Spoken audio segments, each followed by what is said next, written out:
ఒక చిన్న గ్రామంలో పేరయ్య అనే పేద రైతు తన భార్య, పిల్లలతో కలిసి జీవించేవాడు.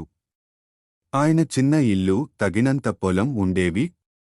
అయినప్పటికీ ఆయనకు జీవనోపాధి కోసం శ్రమించాల్సి వచ్చేది. ఒకరోజు పేరయ్య నది దగ్గర ఒక బాతు పిల్లను తీసుకుని ఇంటికి తెచ్చాడు. అతని కుటుంబం దానిని ప్రేమతో పెంచసాగింది. ఆ బాతు పిల్ల కొద్ది రోజుల్లో పెద్దదై అందంగా పెరిగింది. ఒకరోజు బాతు ఒక బంగారు గుడ్డు పెట్టింది. పేరయ్య దంపతులు దాన్ని చూసి ఆశ్చర్యంతో పాటు ఆనందంతో ఉప్పొంగిపోయారు. అది సాధారణ బాతు కాదు. ఆ బాతు ప్రతిరోజూ ఒక బంగారు గుడ్డు పెడుతూ ఉండేది. వారి ఆర్థిక పరిస్థితి మెరుగయ్యింది మరియు వారు ఆనందంగా జీవించారు. కానీ కొద్ది రోజులకు వారికి దురాశ కలిగింది. రోజుకు ఒక్క గుడ్డే ఎందుకు?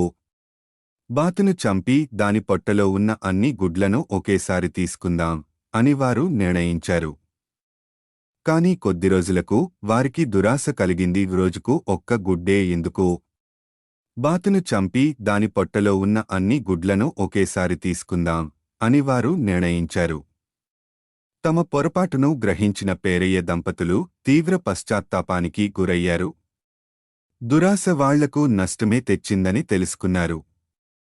ఈ కథ మనకు ఒక విషయం చెబుతుంది: దురాశ ఎప్పుడూ నష్టమే తెస్తుంది. సహనం మరియు సంతృప్తితో ఉండడం మాత్రమే నిజమైన ఆనందాన్ని ఇస్తాయి.